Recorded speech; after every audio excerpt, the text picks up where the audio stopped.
20 years ago, South African hotel developer Sol Kerzner set his sights on the Bahamas, deciding to bring a dream destination to life. Today, Atlantis is one of the major draws of this destination, with water attractions, marine features, fine restaurants, all wrapped up in a 5-star attraction.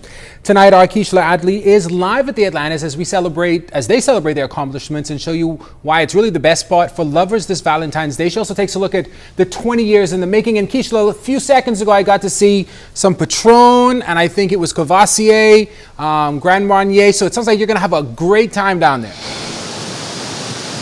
Remember the Grace Jones flyover and the appearance from the king of pop, the late Michael Jackson? Well, those are some of the over-the-top experiences that Atlantis has come to be known for. It's been 20 years now since those appearances introduced Atlantis to the Bahamas and to the rest of the world. And since that time, Atlantis has been thrilling audiences with this magnificent attraction.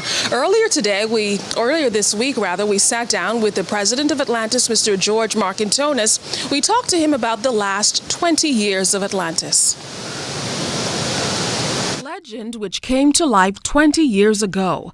Atlantis, this towering luxury attraction representing the single largest chunk of private sector employment in the Bahamas, has increased staffing levels since 2007 by 60%.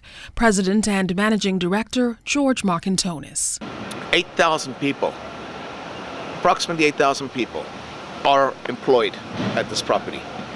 But as we all know, every job at Atlantis also has an equivalent 1.4 jobs in the economy to sustain Atlantis. So in effect, nearly 22,000 people are affected by this amazing mythical world, as we call it. This property, though, has a story of survival of its own. More than the successive phases of development which stretch from the Coral and Beach Towers to the Royal Towers and Cove, Markintonis marvels at the economic bullets the property has dodged over the last 2 decades. And how suddenly flying and tourism declined. And so Sol Kerzner immediately came up with amazing specials that were just too irresistible, because we couldn't let this property die with a lack of guests. You move forward to the very sad passing of our CEO and Sol Kerzner's son, Butch Kerzner. And then only a few years later, to the stock market crash in the United States, the Lehman Brothers scandal, and the warning from the President of the United States that companies should not be taking business to exotic or offshore destinations. And yet we still survived that. And I think that's a testimony to the brilliance of the man and the people who thought up what this integrated resort would be, and also to the people who've had to maintain it subsequently. By this spring, if everything goes according to plan, Atlantis will face its biggest competition.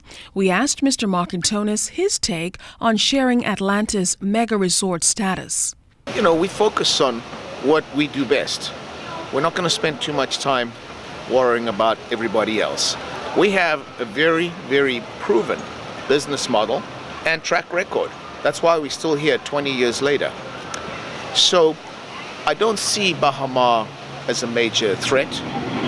We hope that they succeed, the Bahamas, if the model that they have openly discussed, attracting visitors from Asia as well as other regions of the world, actually happens. Then I think we're going to see a lot of incremental visitation to the country, and that can only strengthen the tourism product. And also, you know, you have to be fair. Competition is good.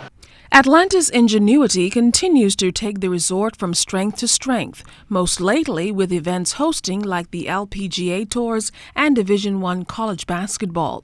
And they continue to find creative ways to keep heads in beds.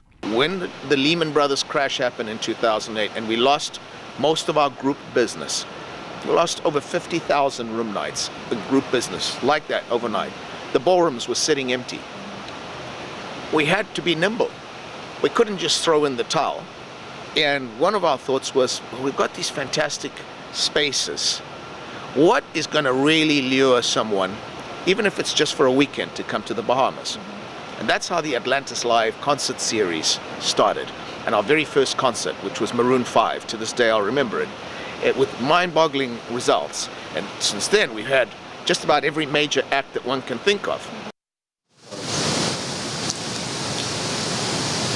All right, well, we'll talk to Mr. Marcantonis later on this week about what the next 20 years will hold. But in the meantime, guys, I have a tough job here. Look what Chef Elson just put in front of me. We're live from Virgils Barbecue, which is in the Coral Towers. Smoked barbecue, mac and cheese, collard greens, and chicken wings. And he's challenged me to eat all of it, so I don't know. And there are more treats. Here's my friend Kevin. He's one of the bartenders here at Virgils, and he's going to show me how to make watermelon margarita. Sounds good. How do we do it? All right, first we're gonna have the salt, the glass to your preference, salt or sugar. Then we're gonna need simple syrup,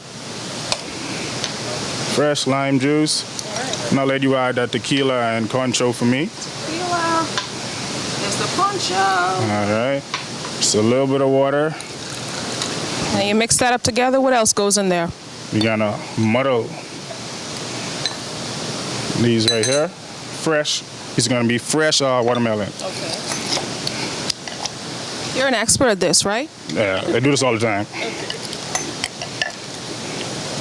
All right. It looks pretty simple for someone to make at home. Yeah, yeah, you could. Yeah, simple ingredients. You're gonna Give that a shake. shake that up. And we're just gonna pour it right into our salted rim glass. There you go. It looks good, but of course I have to give it a taste. I know I'm still on the clock, but, you know, for the integrity of the process here, let me just give it a sip. And it's good. Right. And I'm still standing. So remember, Virgils at the Coral Towers. And of course, look out for the promo code. Go to www.znsbahamas.com and you have a chance to soak in all Atlantis has to offer this Valentine's Day. Back to you guys in the studio. This portion of the news was brought to you by McDonald's. McDonald's, I'm loving it.